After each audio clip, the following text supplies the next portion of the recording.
Good day. My name is Annelette. I am a HPCSA registered and master's level qualified music therapist.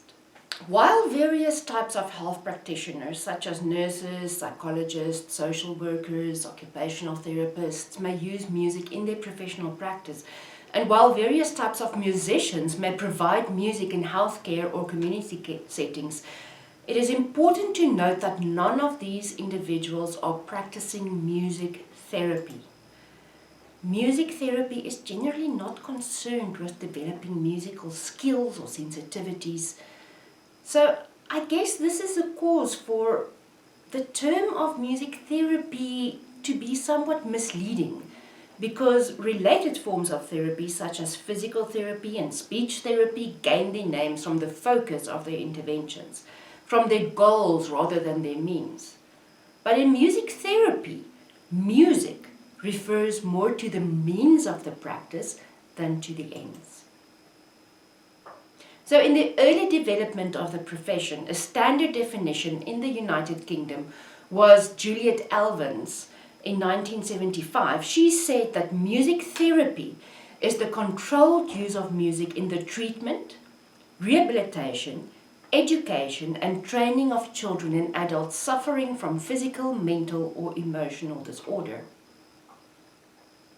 But music therapy definitions has changed, and there are so many different and very similar music therapy definitions, and it has grown.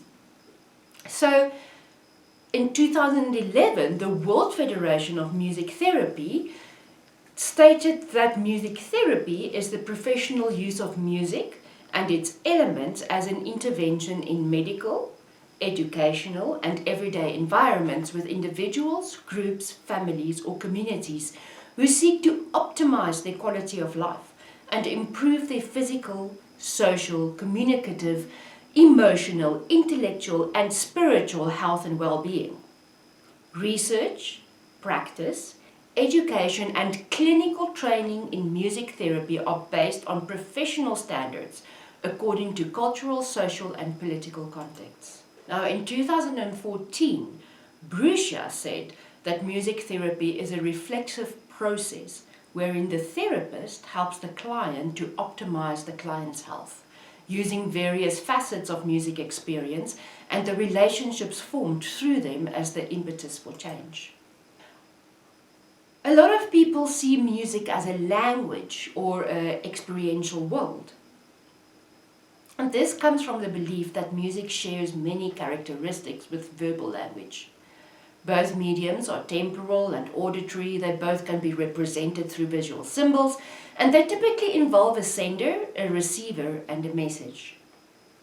These similarities have led some music therapy theorists to consider music in music therapy as a language, or at least as a communicative medium. Music is also a form of play. According to Ansdell, music, in its most serious manifestations, is a form of play. And in this playful essence, creativity is strongly implicated. Being musical is being creative, and being creative is inherently therapeutic, because it meets fundamental human needs to find new experiences, new patterns, new meanings, to act freely, flexibly and spontaneously. It is not creativity in general that explains the value of improvisational music therapy, but rather it is the specific way in which music demands immediacy, interactivity and trust in the unknown that explains its value.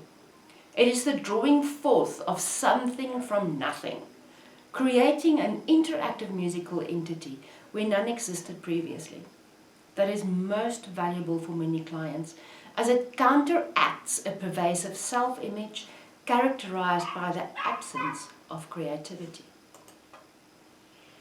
The creation of identity is a normal developmental task for all individuals, whether or not that individual has a particular challenge, illness or disability. According to Root, there is a connection between music and how we see ourselves. Roots says that music plays an important role in the construction of identity within the mediascape that surrounds us from birth to death. Music can serve as a raw material for building values and life orientations, as a way to anchor important relationships to other people, as a way of framing our situatedness in a certain time and space, and as a way to position ourselves within our culture, and thus make explicit our ethnicity, our gender and class.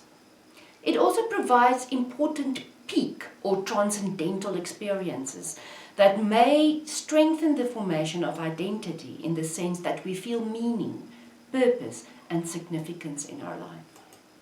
The ability of music to play a central role in identity creation is a core principle of music-based music therapy approaches. The artistic work that the client is actively creating is the individual sense of self. The musical work is the external manifestation of the internal work of building a sense of personhood. So why music therapy? Music therapists believe that to be musical is a natural part of what it is to be human.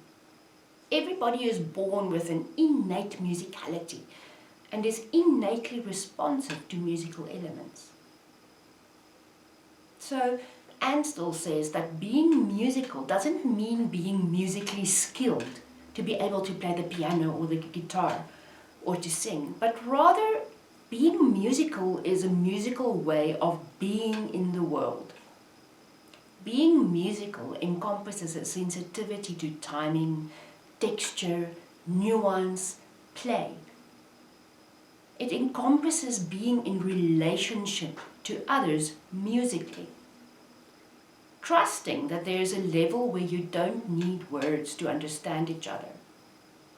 Trusting another level of knowing and being free to move around in that level and being confident in it. So this idea of the innate musicality is particularly useful for music therapists because it is separate from the idea of musical skill, and it can be manifested by individuals with no musical training, and in spite of a host of challenging conditions. Music therapists do not necessarily work to enhance the musical skills of the clients, but they do very much work to develop the musicality, because musicality addresses many of the concerns relevant to music therapy. These concerns are creativity, flexibility, imagination, a sense of music coming from the whole person, a balance of thought and feeling. For many music therapy clients, the clinical process can consist of transforming unmusical playing to musical playing, thereby overcoming self-limiting patterns of rigidity, patterns of isolation, and patterns of depression. So there are many areas of practice within the music therapy field. All over the world, music therapy is presently being used in schools, in clinics, in hospitals, in residential centers, in group homes, nursing homes, daycare centers, in hospices, prisons, in community centers, in institutes, and in private practices. The client populations for music therapy include autistic and emotionally disturbed children, adults with psychiatric disorders, intellectually disabled children and adults, individuals with visual, hearing, speech or motor impairments, learning disabled children, abused children, children with behavior disorder. But moving away from children, it also includes prisoners, addicts, medical patients, senior citizens, people with dementia and Alzheimer's disease, terminally ill people, neurotic adults, traumatized groups, and traumatized communities. But music therapy is also used to assist healthy individuals with stress reduction, with childbirth, with biofeedback techniques, with pain management, with self-actualization and spiritual development. The goals for music therapy practice may be educational, it may be recreational, it may be rehabilitative, it may be preventative, and it may be psychotherapeutic. The goals may focus on the physical, the emotional, the intellectual, the social, and also on spiritual needs. Methods of treatment may emphasize listening, improvising, performing, composing, moving, and even talking. And it may include additional experiences in art, dance, drama, and poetry. So how does music therapy work? Music-based experiences may induce physiological responses, such as affecting your pulse rate, your skin conductivity, your blood pressure, respiration, body temperature, muscle tension, and biochemical hormones. These responses are directly linked to how musical elements such as harmony, melody, rhythm, musical structure or form, or tempo may increase or decrease your arousal levels. There are multiple mechanisms that may underlie induction of emotional responses to music. These mechanisms may include how we reflexively react to certain acoustic properties of music. Is it too loud? Is it too soft? Is it hurting my ears? Another mechanism may be perceiving emotions in music and subsequently internalizing the music. You may hear the music is sad, and by hearing the sad music, you internalize it and you may feel sad. Another mechanism is remembering or associating specific memories or events when listening to or performing a specific piece of music. You all know how we think of memories and we attach memories to music. And by listening to this music, it brings the same feeling, it brings the same memory. Another mechanism is the validation or the violation of your musical expectations. Do you expect the music to be classical and beautiful, and you love beautiful and classical music, so it makes you happy? Or did you expect the music to be classical and all of a sudden it's heavy metal and this is making you angry? Another mechanism may be the induction of visual and or sensory sensations while experiencing music. So a music therapist has the training to observe, evaluate, assess, encourage and facilitate the client's responses to music in order to bring forth the therapeutic change. As a music therapist, we use both receptive and active music therapy techniques as a means of affecting client mood and alleviating anxiety. The receptive techniques include listening to music, so they are receiving the music. Active music therapy techniques include actively making the music in improvisation. The therapeutic space created by a music therapist can reduce avoidance resistance and aversion to strong feelings and emotions that affect mood and can cause stress. Through the music, clients may learn to relate differently to experience that they cannot change.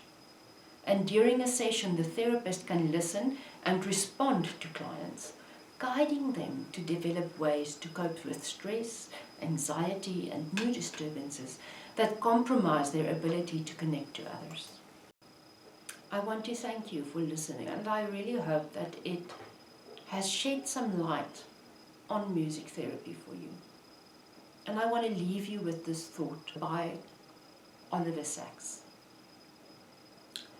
Music can lift us out of depression or move us to tears. It is a remedy, a tonic. It is orange juice for the ear. But for many neurological patients, music is even more. It can provide access, even when no medication can. Access to movement, to speech, to life. For these patients, music is not just a luxury. but a necessity.